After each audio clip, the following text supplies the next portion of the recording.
warm yellow light of Forrester Creations reflected off the shimmering crystal shards on the ceiling, where what had begun as a welcome party for Deke Sharp quickly became a tense, fractured scene. Amid the music, the clinking of glasses, and the carefully crafted smiles, Remy Price stood out in the crowd, a dark spot in the bright light. His face was dark, his eyes filled with fear of being exposed, because he knew what was coming. The rumors had become self-evident, and the past he had tried to bury was rising, with irreparable consequences. When Electra Forrester appeared, all eyes were on them. She walked forward, proud, cold, her shoulders square as if each step was a condemnation. Remy thought he could explain that an apology could reach a heart that had once softened for him. But for Electra, the past was no longer a wound to be healed. It was living proof that she had been weak, and she would never allow herself to be that way again. Amidst the whispers, Electra needed only a look to make Remy crumble. All his pleas turned to meaningless echoes in the cold air.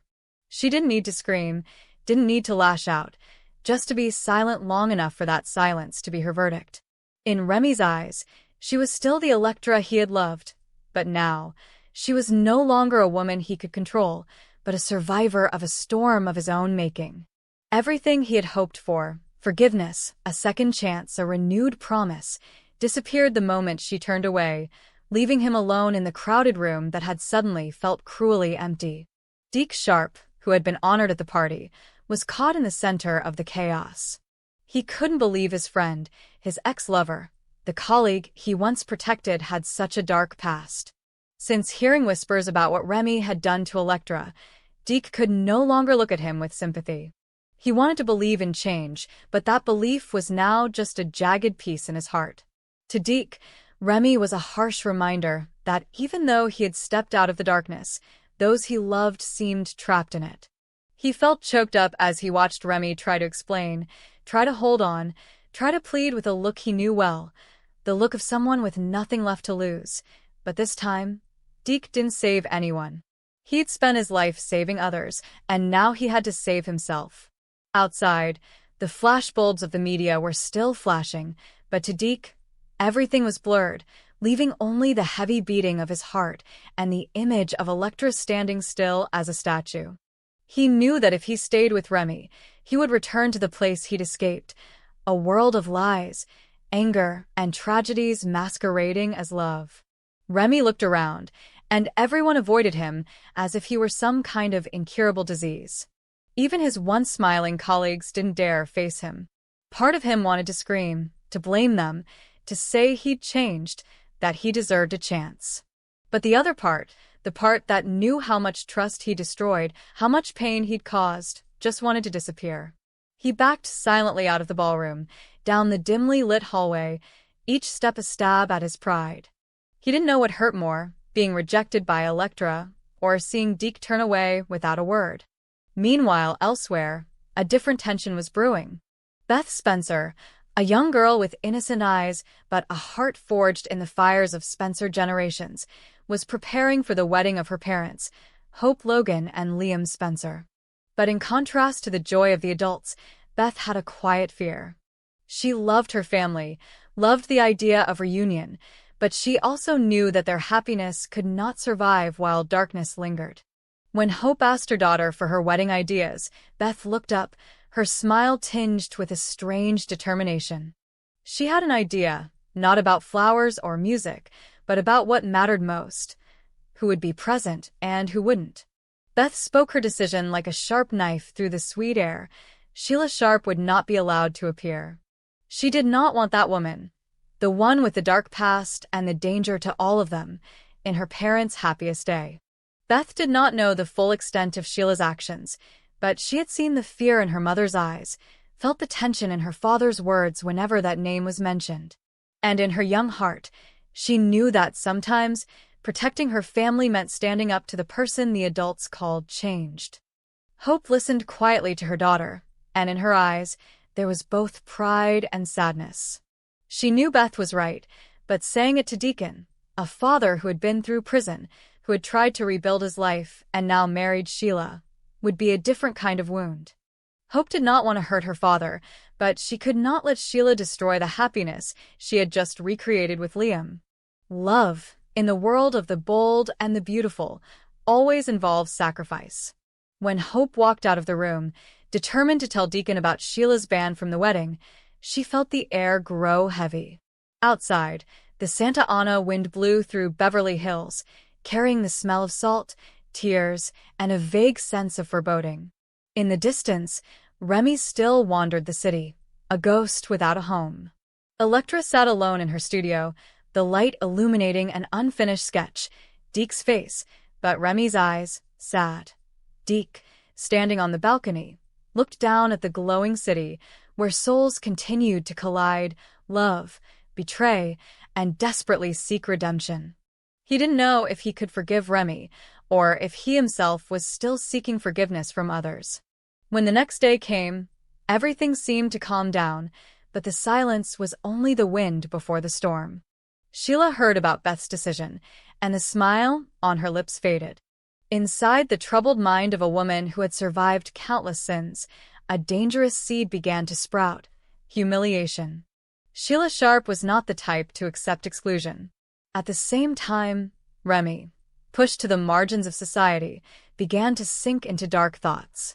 He felt he had nothing to lose, and when someone like him had nothing to lose, the world around him paid the price. He thought of Electra, of Deke, of how everyone had turned their backs on him. He thought of Luna Nozawa, his friend in prison, who had told him that love and hate were two sides of the same coin. And like an echo in his head, Luna's voice returned: "If the world won't give you a chance, create your own, even if it means burning everything down."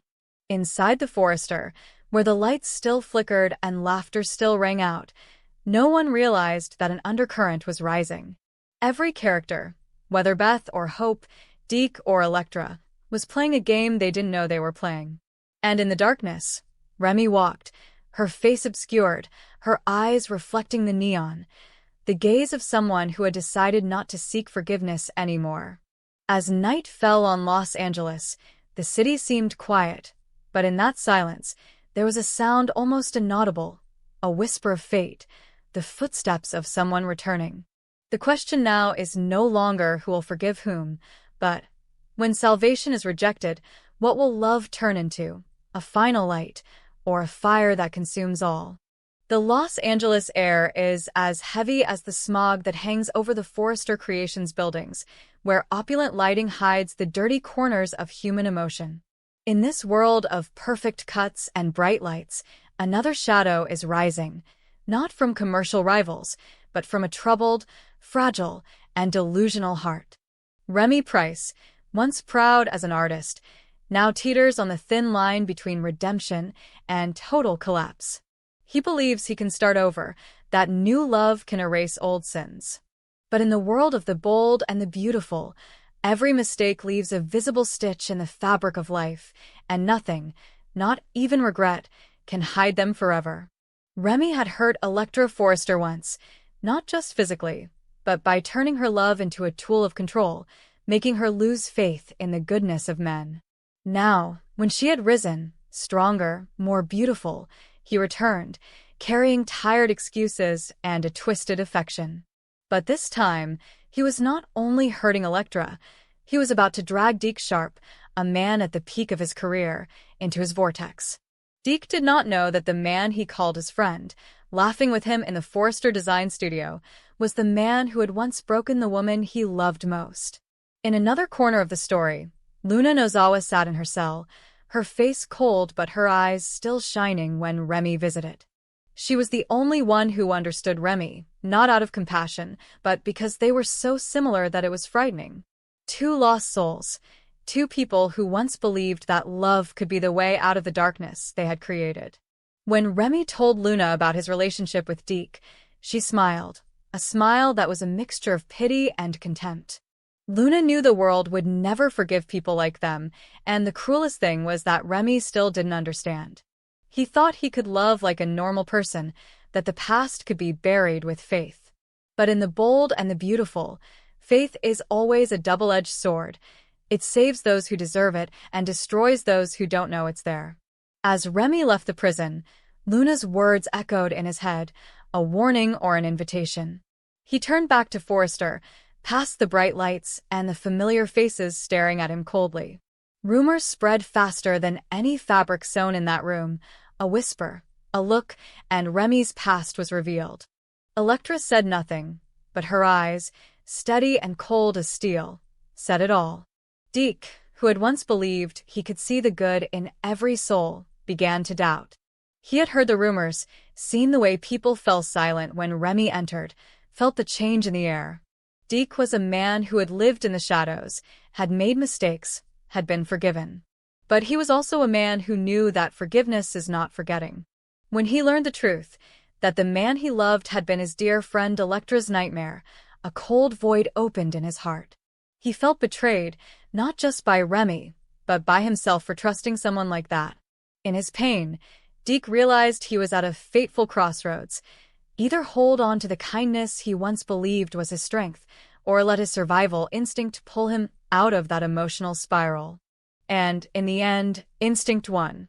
Deke quietly withdrew from Remy, withdrew from all future plans, leaving behind a relationship reduced to ashes.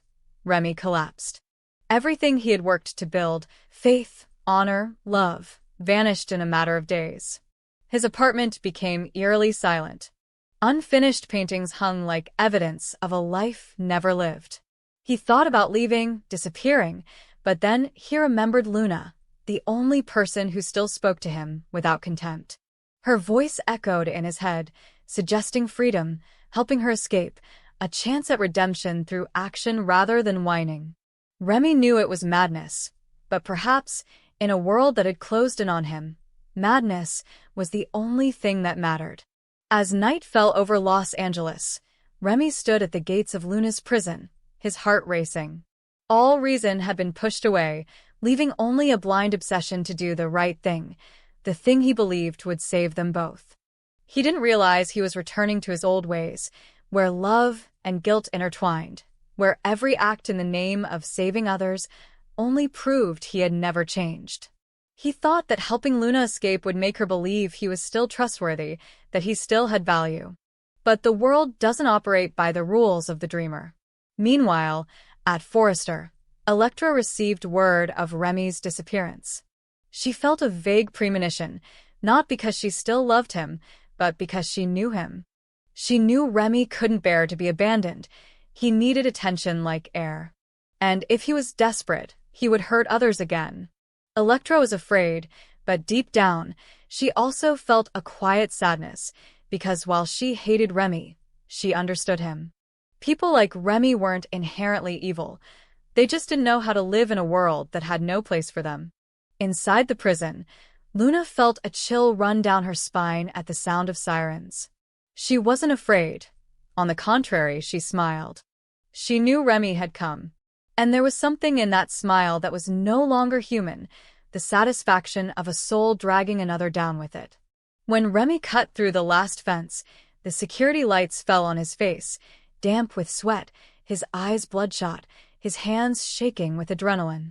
He saw Luna, and in that moment, he believed he was doing the right thing.